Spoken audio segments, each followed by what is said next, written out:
There we go. Hi, everybody. So let's see. This week's PBR Monday, number 12 in the series, if I'm not mistaken. I promised everybody that I would talk about my personal rig that I use for the Tour of Idaho. Now, a proviso, I haven't done the tour in 5 years. Uh, so, a few of the items that I'm going to talk about are actually replacements for items, the most modern version of the item that I carried when I did my last tour. Um, I wouldn't recommend that you go with 5-year-old technology. So stuff that I would ride if I were going to go out with again today is what I'm going to talk about. The other thing I want to say, just as to preface my remarks, is that as with everything, your mileage may vary. Some of the stuff's a matter of personal choice, and I'll try to point that out when I go along. But some of it's a matter of being half smart. Um, Motorcycle people are stubborn, and I completely get that. And nobody wants to be told that this thing that they have a lot of personal attachment to is not really appropriate for a certain use. And I get that. When I worked for motorcycle.com, we'd go out, we'd review bikes, we'd review pieces of equipment, and many years of bitter experience taught me that no amount of objective data can get somebody off of something they really like. You know, you have a guy that's a really big fan of a big Kawasaki Concours or something like that, and no other motorcycle in the world is going to appeal to him no matter what. So I get all that, and that's baked into a lot of stuff. But having said all that, the Tour of Idaho, again, is unlike anything else you've ever done. Stuff that worked for you in previous adventure rides, there's a really good possibility it's not going to work here, or at least it's not going to work as well. So one of the reasons that I'm doing this particular PBR Monday, and the reason that on the website you frequently encounter strongly worded comments to the effect of you should really think about this piece of equipment you're about to use, is because I and everybody else in the tour community don't want to see you fail because a piece of equipment let you down. That's the worst reason in the world to fail. But it happens every year. And many times it happens when someone stubbornly brings something that they tell us, oh, it worked this great in Baja, and I rode China and the TAT and all this other stuff, and it worked great. Well, it may not work great here because this is something that's completely different. So again, some of this is a matter of personal choice. You know, 6 of one, half dozen of the other, who cares? But some of it's stuff that you really need to think hard about if you intend to reject, in this case, my advice, because this is a kit that's specific to me. I will tell you that the things that I'm going to talk about on my bike are pretty popular. The kit that I carry is not at all uncommon. I have my own little idiosyncrasies and quirks like all of you, so there are some things that are particular to me, but most of the stuff, there's pretty wide agreement you should have it. So I put up the link where you can find all this stuff written down. It's on the forum.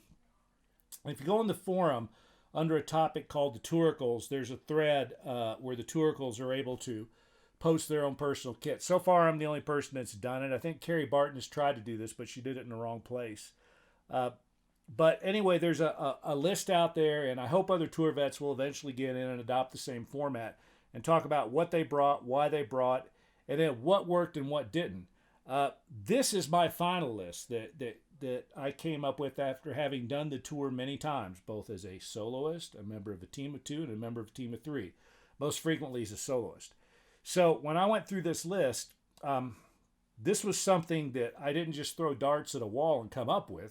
The experience from one year taught me that maybe I should think a little bit differently about the following year. So this is a list that evolved as a result of 6 tours. So let me just get into it right away. If you go to this thread on the forum, and again, the link accompanies the announcement for this PBR Monday, I divided up everything into 4 groups. So there's a Group A, a Group B, a Group C, and a Group D. The Group A is navigation equipment. Group B looks like carry items. Group C is wearable items. And Group D is bike modifications. And I put in the proviso I'm almost always solo, so this is a complete kit. This is what I would carry all by myself if I were doing the tour of Idaho. So let's get to Group A first. I've already talked pretty extensively this year about navigation, and I'm not going to talk about navigation anymore in this, other than to tell you why I chose the items that I use for navigation. The first item is a TT Voyager Pro. Now, the last time I did the tour, the Voyager Pro wasn't out yet. I think I got my pre-release model maybe a few months after I finished my last tour. So all I could use was a Trailtech Voyager. The Trailtech Voyager, even without the background maps, was still one of the best GPS units ever. It was hyper accurate even without deploying the external antenna, which I've never done with any of mine.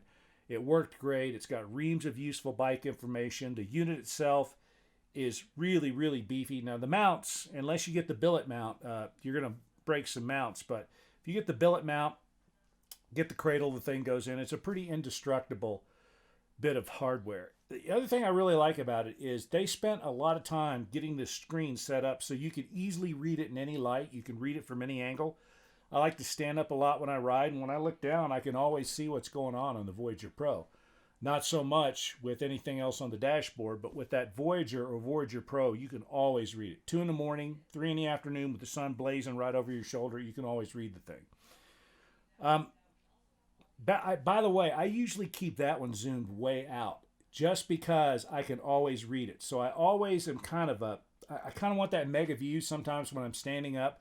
Typically, if I want the real zoomed in view, I'm stopped anyway. So I'll sit down or I'll sit in my saddle for a minute and I'll look over at the other GPS, which is typically zoomed in. Now, I go back and forth in those things. I can change that a little bit, but typically my preference is to keep the Voyager, now the Voyager Pro zoomed way out. So the second item is a Garmin GPS. I used a Magellan for a few years, but I got into Garmin pretty quickly because Magellan GPSs, well, I don't even know if they exist anymore, but they had lousy support. They had one that I really liked just because you could use 7.5-minute quadrangles as background maps, and I thought that was a really useful feature. But I've been using Garmin GPSs now for the better part of a decade, and the current one I use is the GPS Map 64 ST, and I really like it a lot. It's a backpacking style GPS. It's got an antenna already in it. I use a RAM mount and a cradle made by RAM just for the thing. And it works great. I have a power point on my bike, so I keep that GPS plugged in so it's never running on the batteries. It runs just like my Voyager Pro, right off of the charging system in the motorcycle itself. Typically, I keep that one zoomed way in. You can buy pretty good background maps from Garmin, and I have ones for all the Western United States, and that's what I use. Again, I typically keep that one zoomed way in. The third item is an InReach PLB paired with my smartphone. The nice thing about the InReach, and again, as I've told you before, I don't use the InReach Mini. I use the one that's big enough that it's got buttons on it. So you can scroll through the screens and you can use it independently if you want. I like that feature because and I haven't used the Mini extensively, but what I gain by shrinking down for the Mini, I feel like is not worth the loss of having a fully functioning unit that I don't have to pair with my cell phone to get it to work. Now, I haven't used the Mini enough to know exactly, how capable it is without that pairing. But I know that the one that I have is a fully functioning unit. I mean, it doesn't have to be paired with the smartphone. You pair it with the smartphone for a couple reasons. One is it's usually easier to type on your smartphone than it is to type on the GPS unit itself when you're texting with it. And the second is that I have their software. What's that called? In fact, I'm going to look it up here. It's EarthMate. Yeah, thank you, EarthMate. I use the EarthMate software on my cell phone. Paired with your PLB, all of a sudden you turn your smartphone into a pretty accurate GPS unit. Yeah, the chipsets that are in smartphones are not really very good for the kind of navigation we do. They work great if you're in a place where there's also a cell phone signal because they can use both sets of data to get a location. But they don't work very well when you're way out in the boondocks. The chipsets in those phones just aren't made for that. But if you pair it with your PLB, then all of a sudden it's a pretty well-functioning GPS unit. And I use it as my backup unit. I keep it buried deep inside. I'm not a big fan of cell phones on your handlebars. That is probably people ask me all the time, what is it that really hoses people that do the Tour of Idaho? Well, it's not one thing. But that would be in like the top 3. You put your handlebar, you put your cell phone out where it's vulnerable, it's going to get whacked. And when it gets whacked, your ability to communicate, your ability to navigate, your ability to yell for help, all that stuff goes with it. I know of one rider who argued with me quite a bit about that. Oh, well, this with Gaia Maps is just as good as anything else, yada, yada, yada. Well, okay, that's fine. You go knock yourself out. It's not me. Broke a cell phone within an hour of starting out. Had a spare, good for that rider. Broke the spare in about another hour. And once you break 2 cell phones, I mean, nobody carries 3. So the number of people that have lost cell phones is the stuff of legends. Just ask around in the forums and people will tell you horror stories about that. You want your cell phone someplace where it's safe. That's your lifeline. So don't put it on the handlebars of your motorcycle. That's the worst place for it. I don't want to hear about this great case that renders it impervious to everything. Everybody has those things and they've all not worked. It's just not meant to do that. Sometimes I'll keep my cell phone in the handlebars of a road bike somewhere, but I don't even like to do that. I use a dedicated GPS unit. They work better. And then the final thing I carry navigation-wise is I carry a copy of those 100K paper maps that I put out. I get them laminated, waterproofed, and get them made in sizes where they're pretty easy for me to stuff in a bag somewhere, roll them up and stuff them in a bag, and I keep those, or fold them up and stuff them in a bag, whatever. Those, when all else fails, will bail you out sometimes. More than anything else, if you have to do a route around.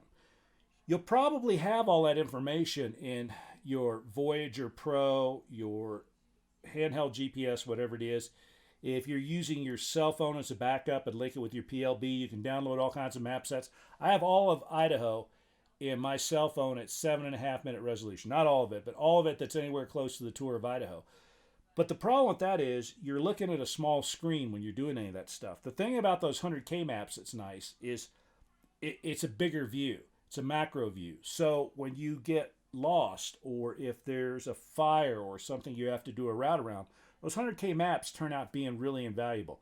Now, a lot of people say, well, I just downloaded them to my phone. That kind of defeats the purpose because then you're looking at them on a small screen. Again, I want something that's about this big, about 8 by 10 that I can take out and look at and get a lot of information all at once instead of getting it in these tiny little parcels like this as I scroll around on a screen.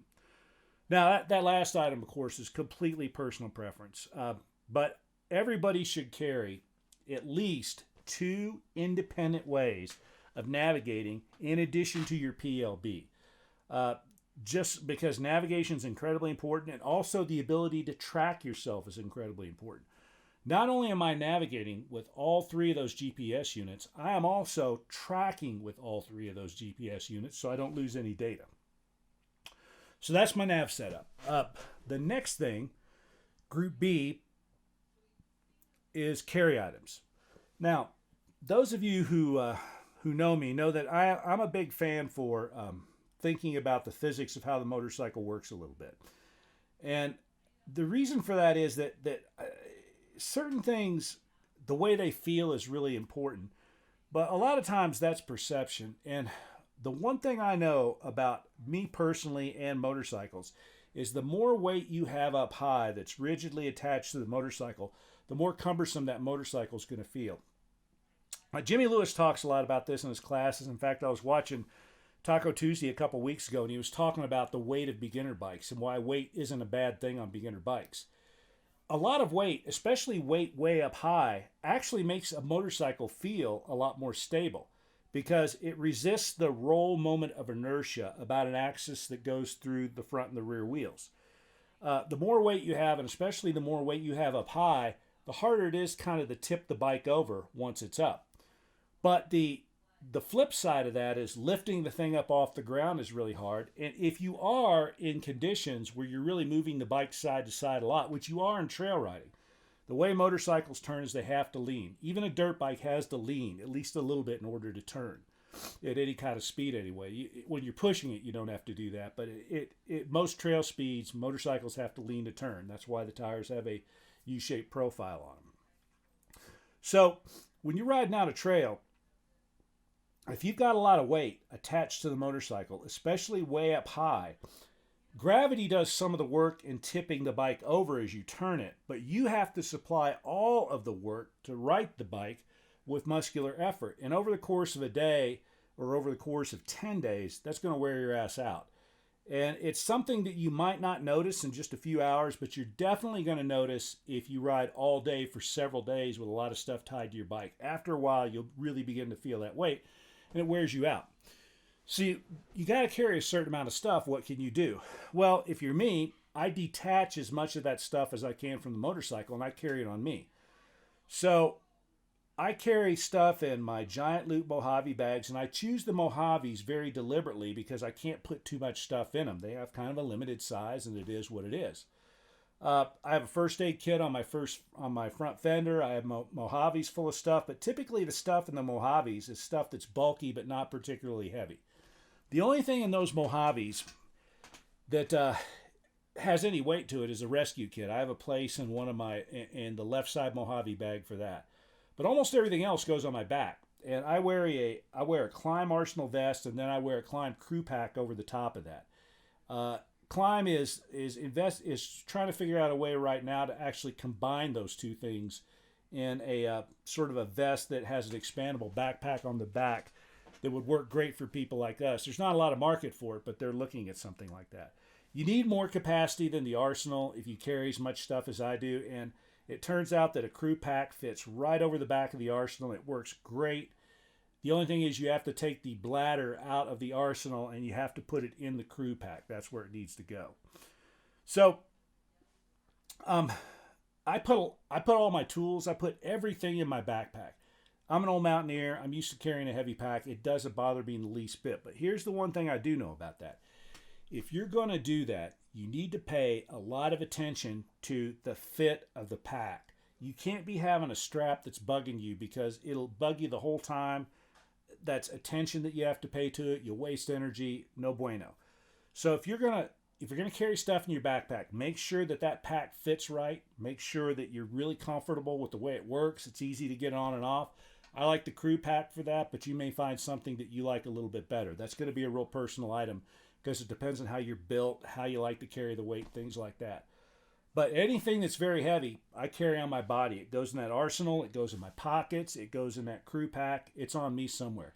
All my water, I wear the Climb Dakar pants, and I stuff all the pockets, which are huge in those things, full of water bottles every time I stop somewhere. So I carry all that water on me.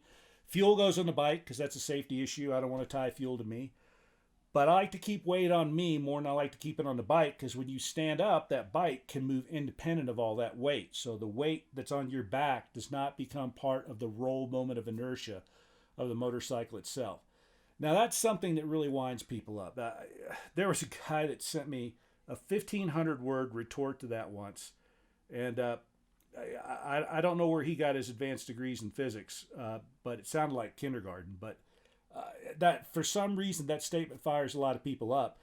I'm not telling you should do that because comfort matters too. Maybe carrying a pack really bugs you, and if it does, that's going to waste energy as well. But all I'm saying is from a physical standpoint, I'm on sound ground by saying that you should detach as much of that weight as you can from the motorcycle and put it on you, or make sure you pack the motorcycle down low. Stuff on your fenders, for instance, is a whole lot better than stuff that's way up high on your handlebars and things like that. All right, so let's talk about Group B here. Very Spartan toolkit. One thing that amazes me continually are the people that I see at the flagpole show up with toolkits that are designed to help them do a complete top end out on the side of the trail somewhere. That's no good. If you have a mechanical that's that severe, your tour is probably over. What you want in a toolkit is something that can help you change tires quickly, take care of minor things that you can still do and get back on the trail in time to make your nut. You don't need to be able to completely rebuild your bike. So I take a really Spartan toolkit. I've thought about it a lot. I take very few tools, and when I show people the toolkit that I carry, they're amazed or horrified or something in between those two. But I don't take that many tools. Just because I know that there are certain kinds of things that are going to end your tour anyway. So I take enough tools to help me do things like change tires rapidly if I need to, or repair a tire, more likely. And to be able to be just a limp into the next place where I can call my shuttle driver to come get me, and that's probably what you should do too. I'm well known for doing things like cutting tools down, drilling holes in them to make them lighter. I have a toolkit that I carry just for the Tour of Idaho. It's specific to whatever bike I'm going to ride, and I've modified all my tools to make them as light as possible. The other thing is I want to give a shout to Motion Pro. They make, I think, some fantastic tools for the kinds of things that we're doing. They're light. They've thought about this stuff a lot. They have things like tire iron / socket tools, and I like their stuff a lot. You may have other vendors whose tools that you like equally well, but for motorcycle tools that are lightweight and do what we want, I know that you can't go wrong with Motion Pro, although there may be other tools that are just as good, if not better, that I don't know about. But the main thing is keep that toolkit small and restrict it to things that you know you're going to need in case of minor incidents. Major incidents aren't going to help you out. Carry some things though, like zip ties, some duct tape, things like that. Those are all good things to carry along in your toolkit. Two patches, a small pump, all kinds of things like that. Those are things that you're probably going to need. First aid kit. This is another one of those kind of things, just like the toolkit, where your mileage may vary. When you say to me, what kind of a first aid kit do I need? I'm going to respond to your question with a question. How much do you know about first aid? I myself have a backcountry EMT certificate, and I've refreshed it a few times. So I put together my own toolkits, but you can buy first aid kits. But you can buy brilliant first aid kits off of a variety of places on the web these days. You can find them at every outdoor sporting goods store that I've been into in the past few years. They make these great first aid kits that you can just buy already made. And I own several of them. I keep them around. I have one in just about every room in the house. I've got them in the trailer. I've got them in the shop. They're great. But for the Tour of Idaho, I tend to put together my own, but that's me because I know exactly what I want. By the way, part and parcel of this is that you have the ability to use this stuff. You should not be going anywhere near the Tour of Idaho if you have not had at least a basic first aid course somewhere along the way and are well versed in just sort of like how to assess vital signs, how to repair certain kinds of wounds that you might encounter on the trail. When you are on the Tour of Idaho, again, this is not like doing 8,000 laps around the Valley Loop in Yosemite, where there's a Curry Company store right over here every few miles that you can go to. This is something completely different. You are days away from help in some places. Throughout probably a third of the tour, the only other people you're ever going to see coming down that trail are other people doing the Tour of Idaho. We have had, unfortunately, a few rescues in the 15-year history of the tour, and those rescues were all complex. They took some time.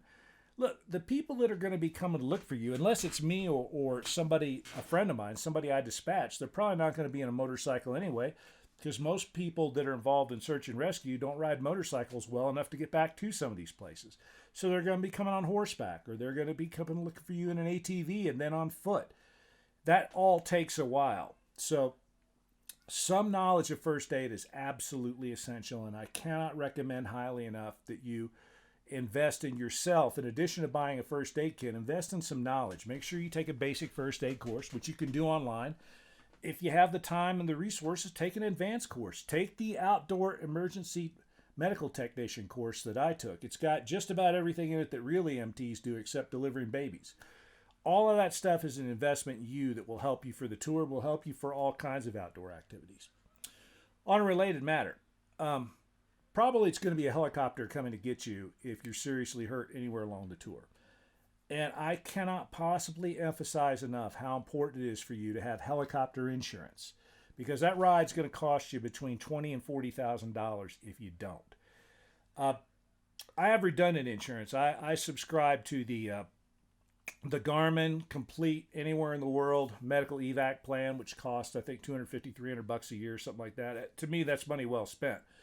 If I happen to break a leg in Afghanistan somewhere, it might be a Soviet Hind gunship coming over the mountain to come get me, but somebody's going to come get me anywhere in the world, and they will deliver you to the nearest hospital that has the facilities needed to treat your injury. I also have life flight insurance from 2 or 3 different vendors that cover different areas of the country. Hell, I even have AAA. You should buy all that stuff because it's cheap insurance. What does it cost for a life flight membership? 20, 30, 40 bucks or something like that? I think I have a family plan which covers everybody, and I think it's $30 a year. And it's even cheaper if you buy it in multi-year increments. So don't be a schmuck. Get the life flight insurance. Buy the Garmin insurance. You can buy it for a short term if you want to, just while you're going to be out. I don't like to think about that all the time, so I just I subscribe for the year. It's less than a lot of people pay for cable TV and stuff like that. And then don't worry. I've told many of you a story from a few years ago that really made this crystal clear to me. I was working an event in Southern California out in the desert, and a guy went down high speed across the desert, and he hit a bush and flipped his bike.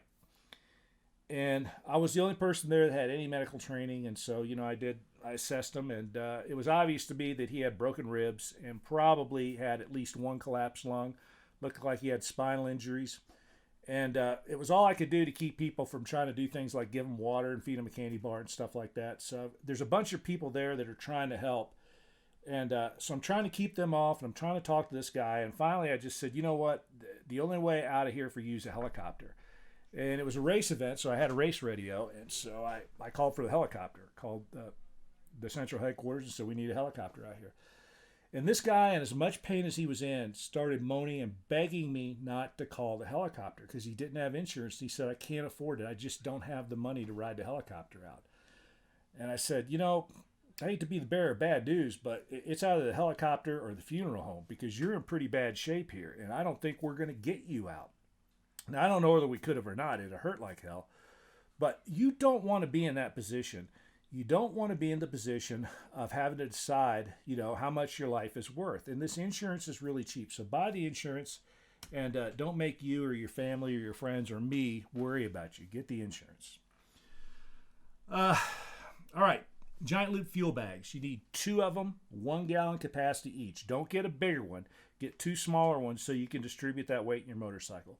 These things are fantastic. It's one of the greatest things ever built. They're very well built. The attachment options are nearly infinite. They strap on securely anywhere. It's well built, well designed. It's a no-brainer. Just make sure you get 2 of the 1 gallon. That's what you need.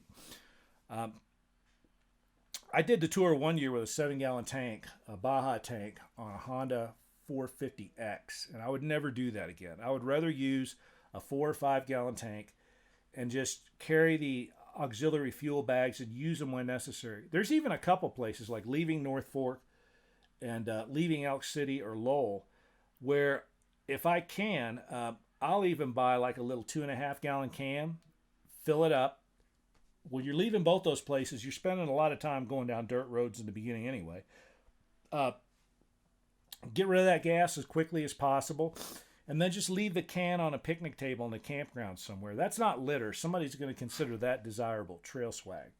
So, but usually with the giant loop bags, I've usually had my fuel capacity covered.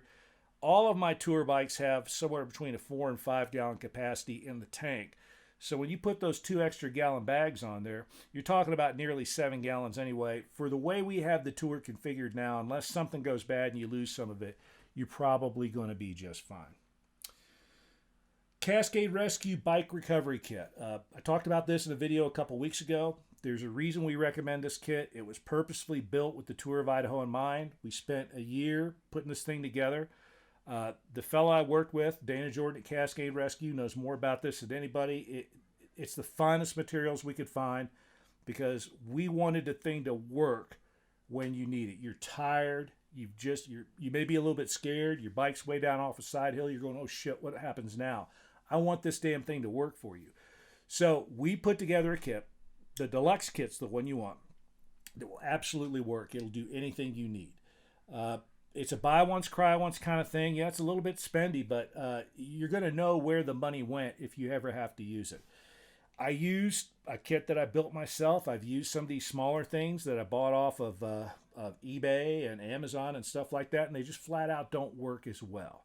This kit will work. It does everything that we said it would do. And you only need one. So if you're a soloist, you got to carry it by yourself. But if you're a member of a 2 or 3 person team, that's something that you get to divide up both cost-wise and weight-wise and bulk-wise between the 3 of you. LED helmet lights. I have some Trail Techs. I'm fortunate enough that I have a good relationship with Trail Tech, and throughout the years, they've hooked me up with some pretty good stuff. I really like these little LED helmet lights that I got from them a few years ago. They couldn't sell them because even though everybody says they want American-built stuff, they like the prices of the Chinese-built stuff. So Trail Tech doesn't carry this particular product anymore. So that's what I use. But a really good alternative that's available these days are these little bicycle LED helmet lights. They're extremely light. They're bright. Battery life is not as good as usually people tell you that it is, but that's a pretty good alternative. There are some other motorcycle vendors out there right now that are in the process of developing some slightly bigger, beefier lights for motorcycle use. I haven't had a chance to look at any of them yet. I'm in discussions with some of them right now to get my hands on them when they think they're up to their specs. There are some people looking at this for specifically our market, but there's nothing out there that I've held in my hand yet that's any good. Now, brand-wise, with these bicycle lights, it doesn't matter. They all come out of the same 3 or 4 factories in China anyway. So who the hell cares who makes the thing? I've got them from several different manufacturers. They all do basically the same thing. They're all about the same number of lumens. They're all about the same price. They're all about the same weight. And they all lie about how long the batteries last. When you've got the thing really cranked up, the battery life is not quite what they say it's going to be. But you're probably not going to be using this thing all night anyway. That's what I liked about the Trail Tech. The Trail Tech LED with their big battery, that thing was good for about 6 hours. And it was bright. It was 2,000-3,000 lumens. These things typically are around 1,500 lumens are the ones I see. And the one I just bought is 1,500 lumens, and it says 2 hours if you're running at full tilt boogie. But there's a bunch of them out there. They all work. Make sure you have some auxiliary lighting, though. It's good to have a helmet light at night because that helmet light really helps, even if your headlight's functioning. Make sure you have a bright headlight. Baja Designs, Trail Tech, there are a bunch of people that make really good bright headlights for your bike. You want an LED headlight for your bike, and you want an LED helmet light, an auxiliary light to go with it. Hell, maybe even 2. Extremely lightweight bivy bag and foil blanket. The bivy bag I have folds up into a bundle that's about the size of maybe a big can of Rockstar. It's pretty lightweight, and it will elevate your temperature all by itself by at least 10 degrees when you crawl in it. Look, it snows everywhere along the tour every month of the year, or it can. You get out there in July and you're sweating to death the day, you're getting cramps because you're getting dehydrated. It's hard to believe that night you could be freezing, but it's literally true, and it happens every single year. So this little bivy bag in an emergency situation can save your bacon. You want to elevate your temperature another 20 or 30 degrees Fahrenheit inside that bag, get a couple of those little foil blankets, because then you're trapping the infrared heat. So you wrap yourself in those foil blankets, crawl in that bivy bag, and it's not quite as comfy as a full-blown sleeping bag, but in terms of something that probably occupies about this much space and is really light, I mean, it's survival in grim situations. Hopefully you'll never have to deploy that, but if you do, I assure you it's much more comfortable being in that bivy bag than it is just huddling in your helmet and your rain gear while you try to pass the night. Large bottle of ibuprofen, naproxen works as well. Powdered electrolytes. I mentioned cramps a minute ago. It's really hot in the day, most places along the tour, and you're going to get cramps. You're going to be sweating like crazy. I pound Pedialyte. Every place along the tour that you stop to get gas, there'll be Pedialyte available there somewhere. So I drink a couple of quarts of that a day, and I pound another quart at night, and I pound a quart in the morning before I get going. And I carry powdered electrolytes with me to put in my water. What else? Plastic garbage bags, 3 or 4. That's your emergency rain gear if you need it. They're real compact. They fit in a real small space. They're absolutely waterproof. So if a big rainstorm comes along, you got yourself a little automatic tent right there with a couple of those rain bags. You could even poke holes in them and ride in them. It makes better rain gear than a lot of rain gear that people spend a lot of money on. Let's see, a Striker fire starter that will come with most survival kits. Most first aid kits will have something like that in it. A Norco Genius GB40 or 1500. I'm going to do a video on these. Rather than talk about this a lot, it's a charger. It'll start your bike, and it'll also charge all of your devices. And you can charge it every night in the room you go into. So you only have to carry one little charger, charge this GB40, and that will charge everything else. And it'll start your bike probably 20 or 30 times if it needs it. So you can wear your battery out in your bike, and this thing will start it. It'll run anything else that runs out of power. They're They're a little heavy because it's energy dense, and it takes a little weight and mass to make that happen. But it's one of those kind of things that's worth the weight. I have a special bag for it that I put on my front fender so it sits down a little lower. And I love the things. I don't go anywhere without it. There's a tech article on motorcyclejazz.com called How Your Charging System Works, I think, or How Your Electrical System Works. That may be a good thing to read before you go out on the tour. And it talks about this GB40 a little bit and why it's such a good thing to carry. You need one tube and make it a 21 inch. I carry a spare 21 inch UHD tube, which I have never used because I've never had a flat in the tour, and I'm going to tell you why in a little bit. But carry one tube. If you're going to carry it, make it the UHD and make it a 21 inch, because the 21 inch will work not only in the front, which is what it's designed for, but it'll also work in the back tire. I've run one of those in the back tire for several days, and it worked just fine. I wouldn't run it forever, but it'll work just fine in any kind of pinch that you're going to be in. You can probably finish the tour with it if you need to. Let's see, what else? Lightweight and foldable set of running shoes. I have a set of Nike Free 4.0s. At the time I bought them, they were the lightest things you could get. I've got several pairs. Adidas makes shoes just like that. You don't want to get the kind that are like the little barefoot shoes that have like little pockets for your toes and stuff. You just want to get a really lightweight and foldable set of real running shoes. What I see all the time that makes no sense to me are guys that show up and their spare set of shoes are a set of flip-flops or something like that. That's no bueno. There's two things wrong with that. First of all, you can't hike out in a set of flip-flops, and that's what these are for. You ask anybody that's walked out any significant distance in a set of motocross boots, even something really good like I use the Garnet SG12, which a lot of you use as well. Wonderful boot, pretty comfortable, and you can actually walk around in them more than you think. But oh man, it would suck to walk 6 miles in them. I mean, it would just kill you. They're lousy when it's they don't have any sole on the bottom or anything, so they're lousy when it gets slick. Great on a motorcycle, not so great if you got to start walking. I don't even wear them anymore when I'm out sawing and brushing trail. So you need something that's comfortable to walk in if you need to walk out. And these really lightweight running shoes are quite comfortable. They got a real sole, they got a real last in them, and you can wear them at night too. The other thing that's wrong about flip-flops, aside from the fact that you can't walk out in them, is you go walking around places like Elk City, Idaho with a set of colorful flip-flops on, they're going to think something's wrong with you. So you might get a different level of service than if you show up in something that looks slightly more beefy. Lightweight, non-cotton, over-the-knee shorts. I'm thinking bike shorts or something like that. I kind of like Dickies shorts as well. They're a little bulkier, but I ride with those frequently. You're using these things for a couple reasons. One is that you can actually ride in these things if you need to. Sometimes on really hot days, I ride in shorts. For the tour, I don't carry any armor or anything like that. You're riding at trail speeds. I don't think you really need all that, so I don't wear elbow pads, knee pads, any of that stuff, because most of the time you're doing trail speeds and you can survive a tumble off your bike without any undue damage, I think.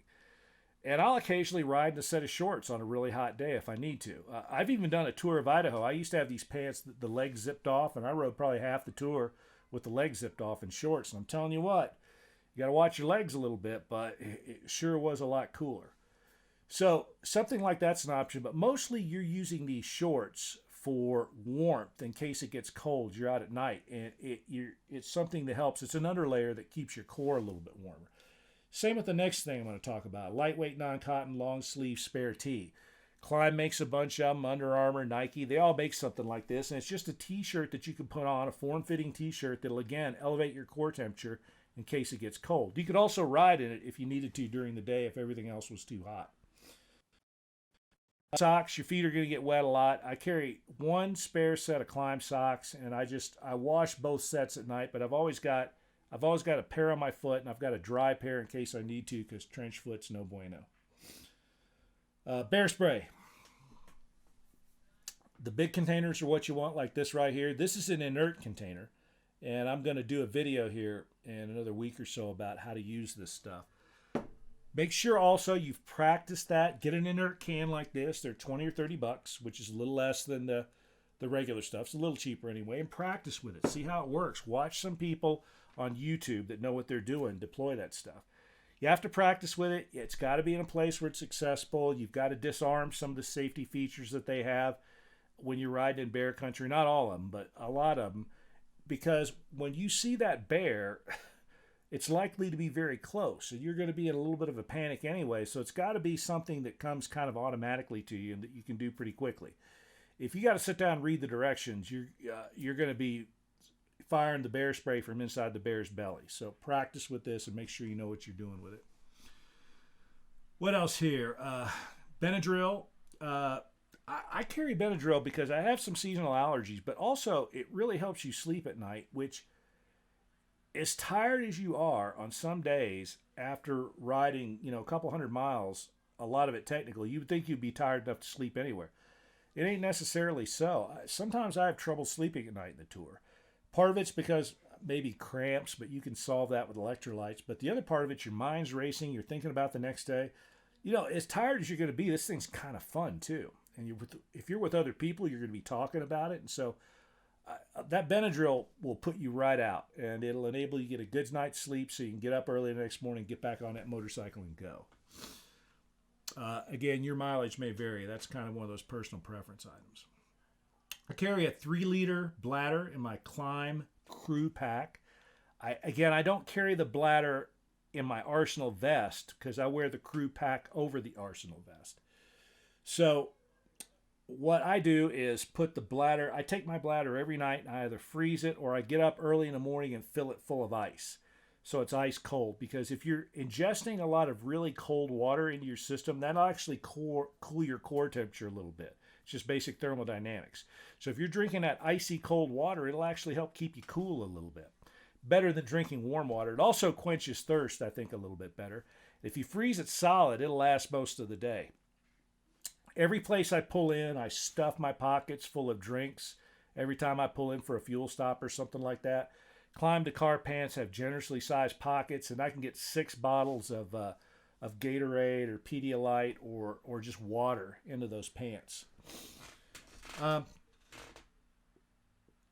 Let's see. Pocket full of energy bars. I like Kate's because her tastes good, and Kate's a good person, and we like to support her. But in terms of the caloric and energy content, they're all basically the same.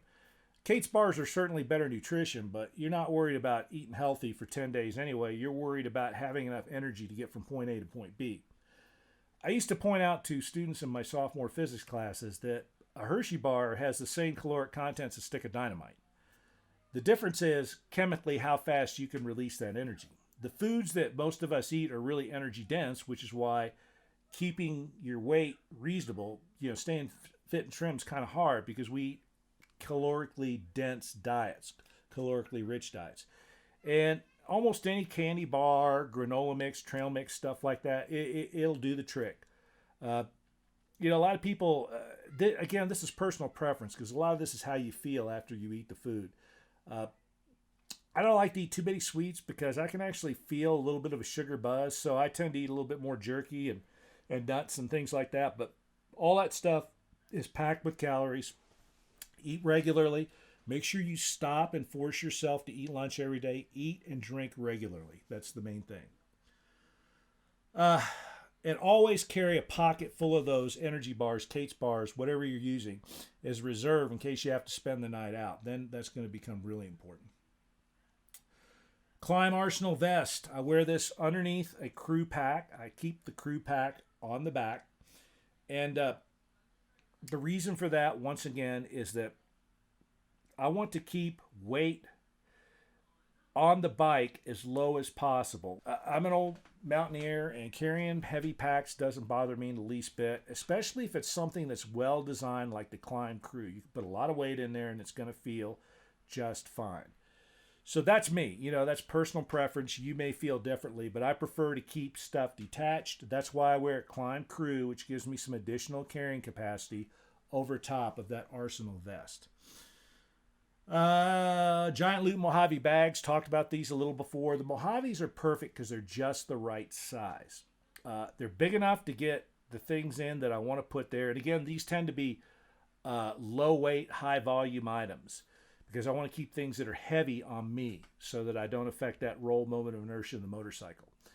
Uh, uh, the, you can't put more stuff in there than you need to carry. Now, I occasionally see people showing up with a bigger set of giant loot bags, and that, if that's what you want to do, go ahead. But you're putting an awful lot of weight and an awful lot of bulk right on your bike if you do that. Overwhelmingly, most successful teams will swear by those giant loot Mojave bags. They are perfect. Now, another thing is that people say, well, what about this vendor's bag, that vendor's bag? I don't know about any of the rest of them. I'm sure there's other good bags out there, but I have never even been tempted to look at anything other than a giant loot bag. They're so well designed. They're so well built. They're built by people that are passionate about the kind of stuff that we do. I have never felt the need to look anywhere else. They're that good. I know the folks at Giant Loot pretty well. I know how much they care about our sport. They've given a lot to it. So for me, it's Giant Loop or nothing. You find something better out there, that's up to you, but they're perfect for the Tour of Idaho. Various small Giant Loop bags. They make bags for everything. I've got some fender bags that are nice for putting things like that spare tire. I've got a fender bag for that. I've got a fender bag for my first aid kit. There's all kinds of groovy. They make these groovy little handlebar bags that are kind of handy for wallets and things like that. Yeah, just look through their catalog. There's all kinds of cool stuff that you can get, and it's all the same. It's all waterproof or at least highly water resistant. It's rugged as hell. Those little Mojave bags. One thing that's kind of cool about them is when you're trying to drag your bike up with the rescue kit, because those things are so smooth, you can drag them over rocks and stuff. And it's not like there's something that hangs up, like you rip the zipper out because it hung up on a rock. Same when you're bashing through trees and stuff like that. Those bags have exactly the same design as haul bags had that I used to drag up big walls everywhere. I've got a Forest Grade 6 haul bag that I drug up half a dozen Grade 6s all over North America, and it's still sitting out in my shop. Doesn't have any holes in it. Made out of the exact same material, rubberized Cordura, these giant loot bags are. So they'll slide through things because they have that nice, cool sort of an angular or a really smooth sort of a round design as opposed to sharp angles and stuff. Good stuff, and it's well thought out. That's not people that threw darts at a dartboard to come up with that. It's people that thought, experimented, took it out, rode with it. You get what you get. Silky Big Boy 2000. You want the one with the yellow handle, which is the coarsest teeth. This is another one of those kind of things where I don't want to hear about your Corona Razor saw or your Sven saw or any of that kind of stuff, or your Boy Scout saw. This Silky Big Boy 2000 XL with the coarse teeth, the yellow handle, comparing it to any other saw is like comparing a naked man to a freight train. That's how drastic the difference is. These things are really, really well built. And you just have to use it for a while to figure that out. People start sawing with them. And they go, wow, why does this thing is great. It feels like a chainsaw that's human powered. It's because the people that built this thing, again, really thought about small details that people that don't use saws all the time can't even imagine. And the thing is just perfect for what it does. Everybody needs one of those. Not just your team. Everybody on your team needs one of those. If you're a soloist, I would consider carrying a backup as well.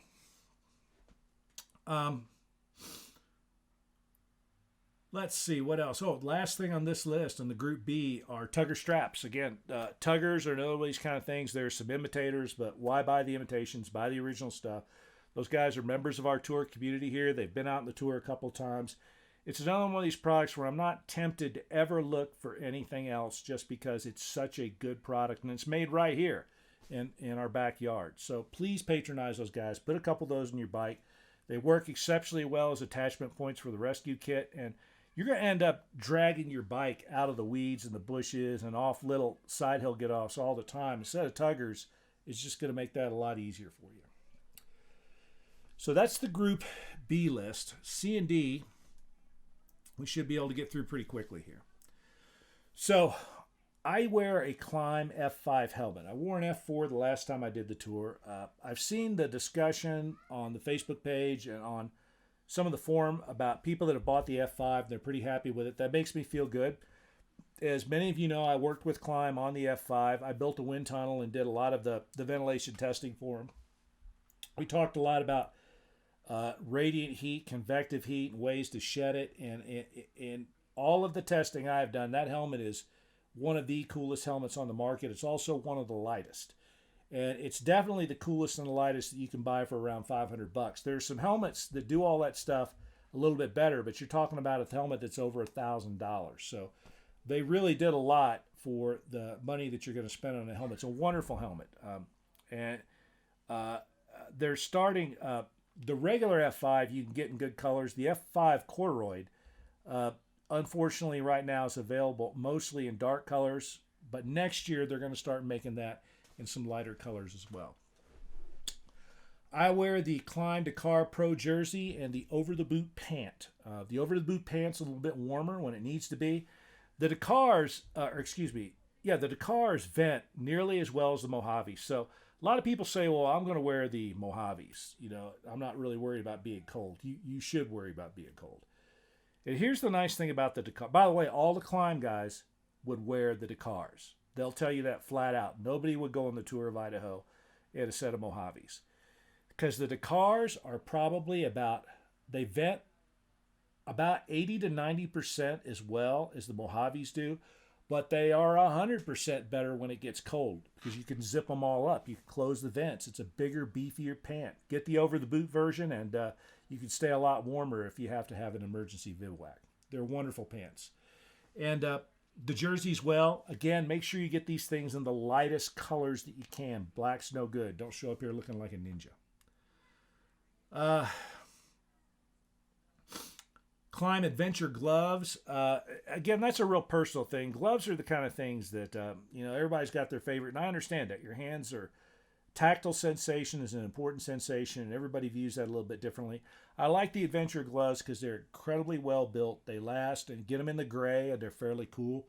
But that's, your mileage may vary a lot when it comes to things like gloves, boots, things like that.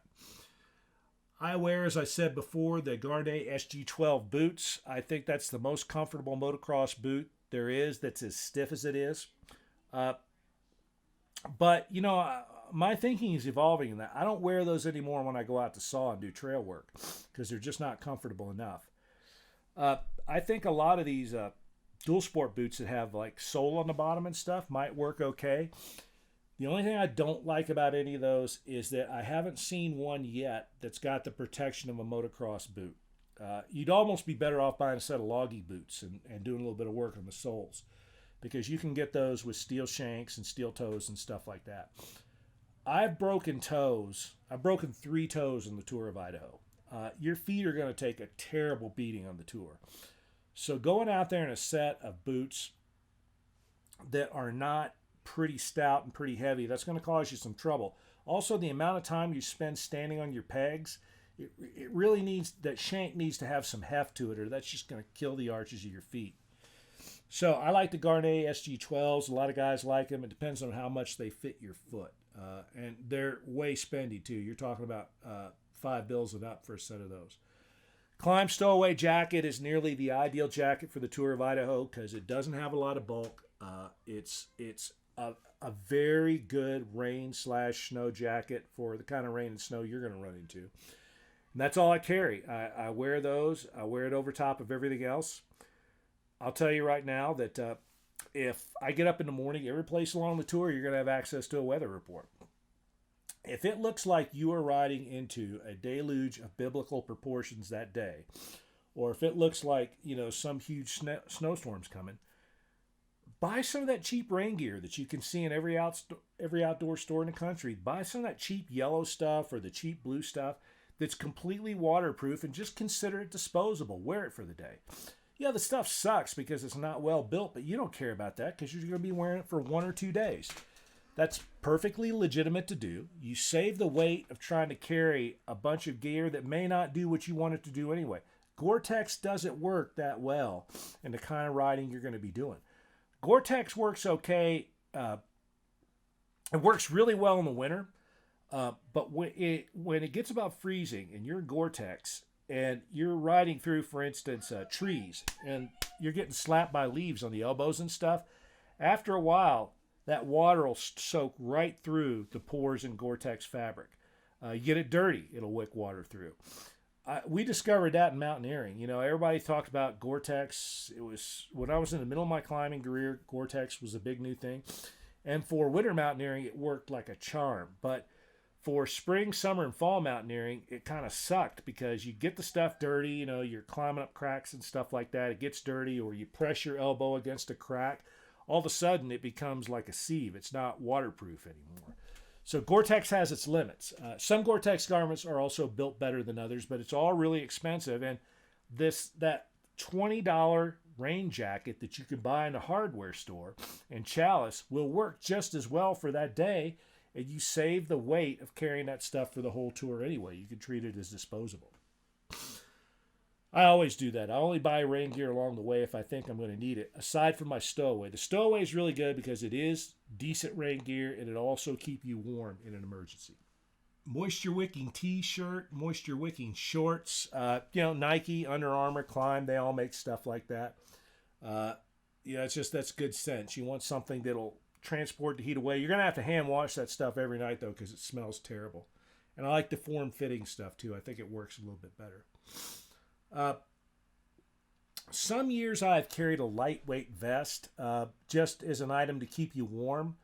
That's something I wouldn't carry the next time I did it, just because I could buy one along the way somewhere. They've got one in every hardware store you're going to find. You can buy something like that. So I buy it as needed. And that's it. Yeah, I really don't carry much clothing other than that. I wear a pair of underwear for a couple of days, and then I buy another pair in a store somewhere. I don't carry spares of any of that kind of stuff. I just keep it as light as I can. And again, I don't ride in armor for the tour. It's all it's all heavy, and it's all too hot. Even the most, I have a piece of every armor in the world. You come out to my shop sometime, and I'll show you. I've got one of everything. I've ridden with them all. They all have the same problem. Even the ones that are light, even the ones that are incredibly well ventilated, are just too freaking hot when the sun's beating down on you. And I used to even ride with neck braces and stuff like that.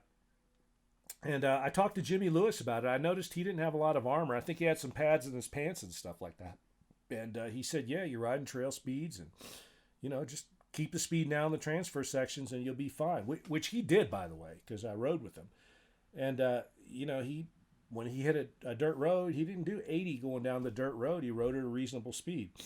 I think there's a lot of wisdom in that. I have a little D3O that I put in, I occasionally ride with in my, the elbow area of my jersey, and your Dakar pants will have a little pocket where you can do that. You can put a little D3O in there if you want. That's all I ever ride with anymore. At least when I'm trail riding. When I'm dual sport riding, I armor up usually. And that's it for the Group C stuff. So let's get through Group D here pretty quickly, so we can end the video portion of this, and we can do the live Q&A in a minute. So again, this is one of those kind of things that starts a bazillion arguments, and I don't want to argue with anybody. You accept or reject this advice any way you see fit. That's up to you. I chose the stuff I chose, equipment-wise and motorcycle-wise, for one simple reason. That's that I want to finish the Tour of Idaho. I don't want to set time records. I don't want to impress anybody with how quickly I rode this really technical section. I don't need this gee-whiz really cool tire that grips tree roots like a gorilla or something. Everything on my motorcycle is a compromise. And the compromise is I will accept a certain amount of performance in exchange for bulletproof reliability and longevity. That's always what I'm looking for. The tour is nearly 2,000 miles long, and you got to get all the way through it. So everything that's on my bike is on my bike because I determined that for me anyway, for myself, this made the most sense. So let's go down the list. Recluse clutch and left-hand rear brake. Now, I know how to use a clutch.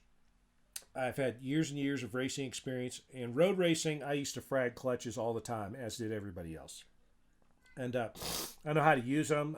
There's probably nothing about how to modulate a clutch that you can tell me that somebody else hasn't already told me, and I haven't experienced for myself. But the thing I like about the Recluse is not that I can't use the clutch. There's something wrong with my left hand. The thing that's cool about the Recluse is they're almost impossible to frag as long as you keep them adjusted. Look, the Recluse, I have a Recluse in almost all my bikes, even some of my street bikes. The Recluse that's in my 450X has been there since 2013, and it's still on the original plates. You just keep them adjusted, and the things freaking last forever. It's a wonderful clutch. There's only one adversity in using a Recluse clutch, and that's your motor's going to run a little bit hotter because the things get hot, because they slip a little bit more, and that's friction, that's heat, and that's heat that your engine has to dissipate. So will cause your motor to run a little bit hotter, but you can address that with a Trail Tech fan, which is something else that I have. In fact, it's the next thing I'm going to talk about. The ability to adjust a Trail Tech fan is what sets it apart from anything else. You can set the start point. You could use a thing like a power soak if you're running a big stator by just setting it so it comes on at a really low start point. I love the thing. They're really well built. I've had one on every motorcycle I've owned in the last decade. I've dunked the things in streams and stuff. They just take a licking and keep on ticking. It's a wonderful item. Wraparound hand guards. Don't show up here with a set of those little like wussy hand guards that don't wrap around. They're worse than useless. You want the nice ones. Who makes them? Acerbis makes some. The ones that I have are not Acerbis, and I forget who made them. But there's a number of companies that make them, and they're all really good. You got to keep them adjusted so that it doesn't cause your throttle to mind or anything like that. But it's either wraparound hand guards or you're going to be replacing. You need to carry a big supply of spare levers because you're going to lose them. USB charging port. I have one wired straight into the wiring harness of my bike. And again, that GB40 from Genius, that Norco Genius GB40 also has some charging ports on it. An LED headlight. Don't use an incandescent. Get the modern LEDs. There's a bazillion aftermarkets that'll bolt right onto just about any motorcycle, and they're all brilliant, if you'll forgive the pun. Much more light for much less power. You need at least a 4.5 gallon capacity in your fuel tank, and you're probably going to need a couple more gallons beyond that. Now, the answer to the question, how far can I get on the Tour of Idaho on my bike, can't be answered by me or anybody else. That's got to be answered by you. Every motorcycle I've ever ridden on the tour, I figure out what state of tune it's going to be in before the tour. Then I go out and ride it somewhere until it runs out of gas. I carry some spare gas with me, ride the damn thing till it hits reserve, and then ride it till it runs out. Figure out how far that was. Figure out what kind of terrain it was. And I try to ride the same kind of terrain I'm going to be on the tour when I'm doing this test. That's what your fuel range is. That's going to change every time you make a modification of the bike. So you've got to figure that out before you go. Some bikes I've ridden get 45, 50 miles to the gallon. It's pretty great. So with a 5-gallon tank, you're pretty much set. 4.5 gallon tank can get you most places. Other bikes get 20 or 30 miles to the gallon. It's a huge difference, and it really depends on a lot of stuff. So no one can answer that question for you except you. You got to go out and do a little bit of testing in order to figure that out. But for most people, it's a 4 to 5 gallon tank on the bike and a couple of those giant loop 1 gallon auxiliary bags. That's what it's going to take. Now, this is another thing that causes endless fights. So I'm just going to say this is what I use. I'm going to tell you why I use it. Use whatever the hell you want to use. I don't care. I use very stiff sidewall enduro type tires with Bridgestone UHD tubes, only Bridgestones, because I think they're the best. And I put a little slime in them. The reason that I do that is all my desert racing friends swear that that's the hottest setup for everywhere. I don't care about the fact that they don't grip as well as some other tires. Look, I'm 64 years old. Last time I did the tour, I was 59 years old. And I rode all that technical trail on a tire that was hard as a rock. If you're afraid of that, maybe the Tour of Idaho is not for you. If you got to have this G-Wiz Trials tire, something like that, maybe you should stay in Poughkeepsie or wherever you're from. Because that tire is going to be beat. It's not going to function at its optimum in every condition anyway. There's always some trade-off in every tire. So these really hard enduro tires, they last a long time. They're predictable in the way they go off. There's just a lot to them that's really good, that's really desirable. Now that you can get a tire in sand, I'd probably ride a GT 333, a golden tire. But I've ridden AC30s. I've ridden all these hard enduro desert racing tires I've ridden every single one of them. and they all work great. Now, they're hard to change, so if you're on the side of a trail trying to change them with a set of tire irons, good luck with that, because they're really stiff and they're hard to get on and off. But that's also what makes them so good in terms of reliability. I run 2 bead locks in the rear of my bike. I run that really ultra heavy duty tube. You can flatten one of those things, and in most cases, you can still ride it. The bike doesn't handle very well, but you can still ride it. I rode 60 miles out of the Mojave Desert once on a tire with that setup that had a hole as big as my thumb in the back of it.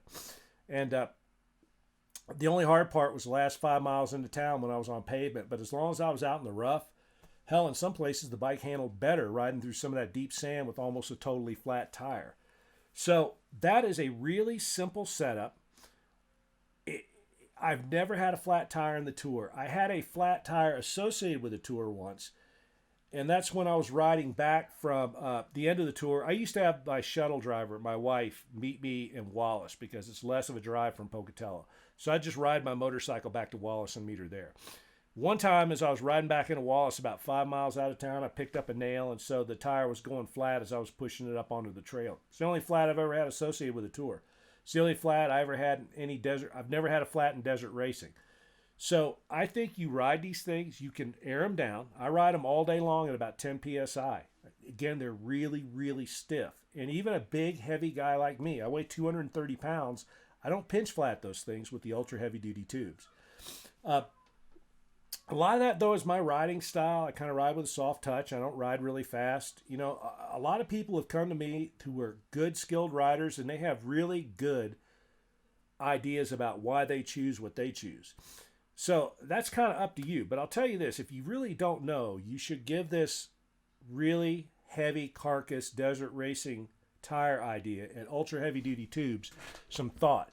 What I would absolutely not do is don't show up here with a tubeless system or anything like that, because if you break it in the middle of nowhere. So wardrobe change here because voila, it's the next day. Anyway, I picked up yesterday and I was talking about why I don't recommend anything fancy like a tubeless system or anything. And it's simply because if you end up having a problem with it in the middle of nowhere, you're knackered. You're probably not going to be able to fix the thing. And the stuff that you would have to carry to switch over, you're carrying more weight than you need to carry. I know that you read around on the old interwebs, if you talk to any of the, according to Adventure Rider, 10,000 people that have successfully completed a tour, a number of them talk up the tubeless system. I can tell you among the 69 or so official finishers, tubeless is something that a few of them went in thinking that they would like better than they did when they were finished. Not saying that's universal, but I'm saying that's a pretty general sentiment. And it's kind of the same with bib moose. These things are getting better. Just as a proviso, I've used the tubeless system, but I haven't really used bib mooses extensively enough to know very much about them. But I do know that most teams that have started out with the bib moose were horrified at the amount of wear that they saw in them. And you can talk to any of the various teams that have finished and ask them about their bib moose experience. I think most of them would tell you that they might not do that again. Now, having said that, I know that these things are increasing in leaps and bounds in terms of longevity and the way that you can put anti-abrasives, various lubricants in them to keep them from getting hot and wearing down. So that's something that's evolving. And at some point, I mean, it's nothing but a great idea. I just don't think that it's quite there yet, in my experience, for what we're trying to do.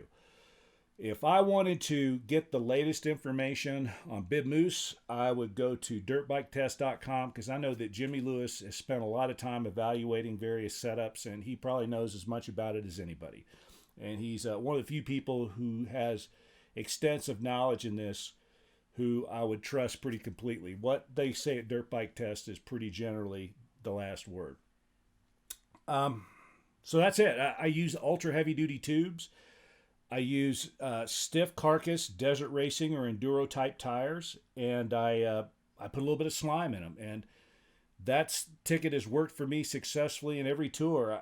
I've never even had a flat in the Tour of Idaho. I had one flat that was associated with the Tour of Idaho once, and that was it used to be when I would ride it, instead of asking my wife, who was always my shuttle driver, to drive all the way up to Sandpoint, I would have her drive just to Wallace. So I would ride, I'd stay the night in Priest River and then ride my bike back down the next day to Wallace. There's some fast fire roads you can use to get back.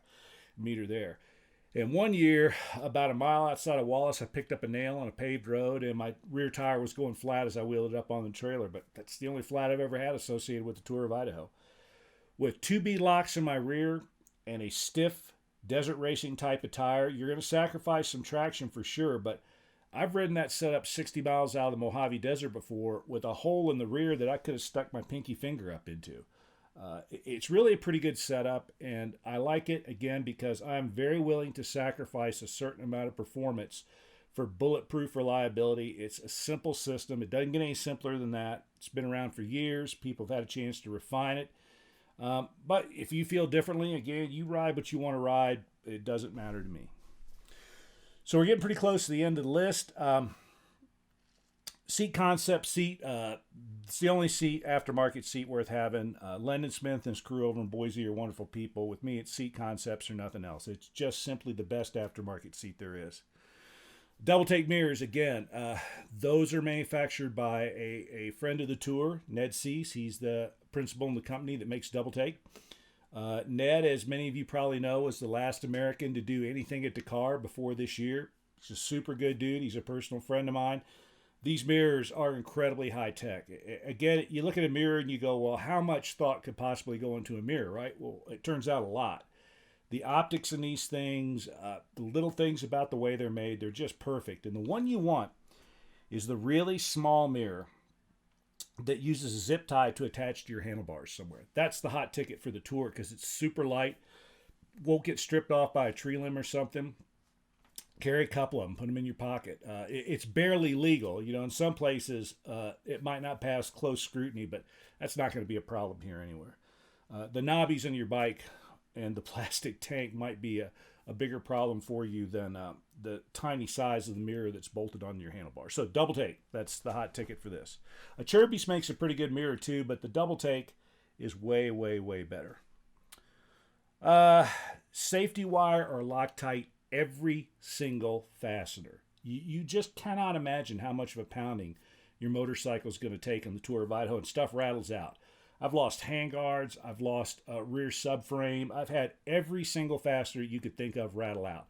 So either safety wire them or Loctite them or some combination thereof. Some things are better safety wired. Some things are better Loctited.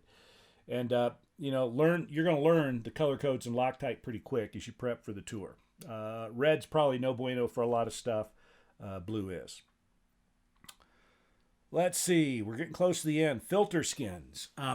I really like filter skins. I never clean or change my filter in the tour. I stack filter skins. I'll probably take along 5 or 6, and what I'll do is I'll put on a couple at a time. You can stack them. I don't even oil them. I just put them on dry the way they are. The oil from your filter, if you have a properly oiled filter, will seep into the filter skin enough, I think, that it'll do its job. And you're only going to keep it on for a day or two anyway, and hopefully it's not in race conditions. It's not super dusty. So at the end of the day, or every couple of days, I'll just peel it off, throw it in the garbage somewhere, and on to the next one. You can stack them that way. You can put them all on at once if you wanted to. But I put them on a couple at a time and just rip the one off. And I usually carry, like I said, maybe a half a dozen for the whole tour. Run one a couple of days, or especially dusty conditions, maybe one a day. But I think that's a really good solution, and my filter always looks good when I'm done. Along those same lines, I've never changed oil in the Tour of Idaho, and I'm probably never going to. I don't care what the maintenance intervals in your bike say. If you really think your bike is so fragile, you got to change oil every 100 miles or so, you're probably on the wrong Tour of Idaho bike. I make sure there's plenty of oil in it, which is something you'll be amazed at what happens with a lot of bikes, especially modern bikes that have low oil capacities. Usually most of my bikes have a case cover or something on them, or an oil cooler that increases that capacity, because I worry about that a lot. But I carry a little bit of spare oil in my backpack. I don't carry a full quart, but I carry a little bit. I have a little bottle made especially for it, just so that in the middle of the day somewhere, if I need to top off the oil, I can. And I have at one point actually taken oil out of the transmission side of the bike and put it into the motor side of the bike in an emergency situation once. But changing the oil, nope, don't do it. your bike is going to be so hammered by the end of the tour that the fact that you didn't change oil is going to be the least of its issues.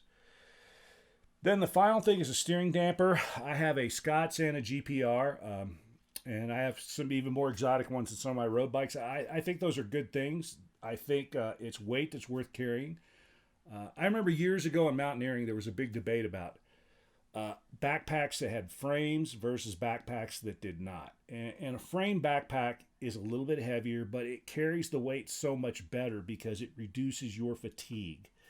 And fatigue burns energy as well.